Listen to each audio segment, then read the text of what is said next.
നമസ്കാരം എല്ലാ കുട്ടികൾക്കും ഗിരീഷ് സാറാണ്. കുറച്ച് സമയം മാക്സിമം മാർക്ക് നമുക്ക് പഠിച്ച് നേടണം. അങ്ങനെ ഉണ്ടെങ്കിൽ വെറും 10 ചോദ്യങ്ങൾ നമ്മൾ 55 ഇമ്പോർട്ടൻറ്റ് ക്വസ്റ്റ്യൻസും 4 മണിക്കൂർ കൊണ്ട് ഫുൾ മാർക്ക് പഠിക്കാം. ന്യൂമറിക്കൽസ് ഫുൾ ചെയ്തിട്ടുണ്ട്, എല്ലാ ചാപ്റ്ററിനും ന്യൂമറിക്കൽസ് ചെയ്തിട്ടുണ്ട്. അങ്ങനെ എല്ലാ വീഡിയോസും ചെയ്തേക്കുന്ന ലിങ്കും എല്ലാം നിങ്ങളുടെ ഈ ഓരോ വീഡിയോയ്ക്ക് താഴെ കിടപ്പുണ്ട്. ഗ്രൂപ്പുകളുണ്ട്, നോട്ട്സ് ഉണ്ട്, എല്ലാ കാര്യങ്ങളും ഉണ്ട്.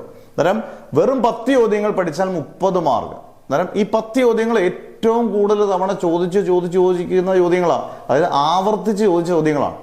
അതിനകത്ത് ഒരെണ്ണം ട്രാൻസ്ഫോമറിൻ്റെ ഏതെങ്കിലും ഒരു ചോദ്യം, ട്രാൻസ്ഫോമറിൻ്റെ പ്രിൻസിപ്പിൾ ആകാം, അതിൻ്റെ ലോസസ് ഓഫ് എ ട്രാൻസ്ഫോമർ വളരെ വളരെ ഇമ്പോർട്ടൻ്റ് ആണ്.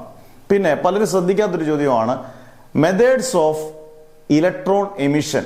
ഡ്യുവൽ നേച്ചറിനകത്തൊരു ക്വസ്റ്റ്യൻ ആണ് methods of electron emission. Thermionic emission, secondary emission, field emission, photoelectric emission, അങ്ങനെ 4 എമിഷൻ. ഇത് 2 മാർക്കിൻ്റെയും 3 മാർക്കിൻ്റെയും ഒക്കെ വളരെ ഇമ്പോർട്ടൻറ്റ് ചോദ്യമാണ്.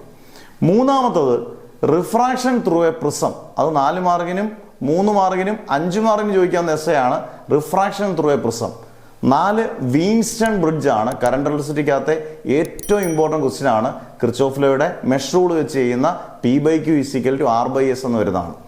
5 പവർ ഫാക്ടർ എന്ന ടോപ്പിക്ക് AC-ക്കകത്തുള്ളതാണ്. വളരെ വളരെ ഇമ്പോർട്ടൻ്റ് ആയിട്ട് ടോപ്പിക്കാണ് പവർ ഫാക്ടർ.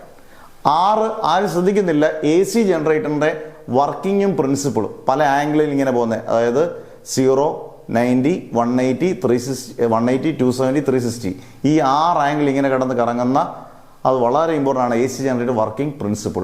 7 ഹൈജീൻസിൻ്റെ പ്രിൻസിപ്പിൾ ഉപയോഗിച്ച് റിഫ്രാക്ഷനും റിഫ്ലക്ഷനും പ്രൂവ് ചെയ്യുന്നത്. 8 capacitance of a parallel plate capacitor.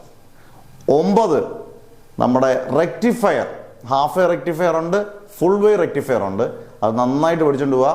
10 Gauss's theory important ആണ്. ആ ചാപ്റ്ററിൽ തന്നെ ഇമ്പോർട്ടൻ്റ് ആയ മറ്റൊരു ടോപ്പിക്കുണ്ട് force and torque on a dipole പ്ലേസിനെ യൂണിഫോം ഫീൽഡും നോൺ യൂണിഫോം ഇലക്ട്രിക് ഫീൽഡും.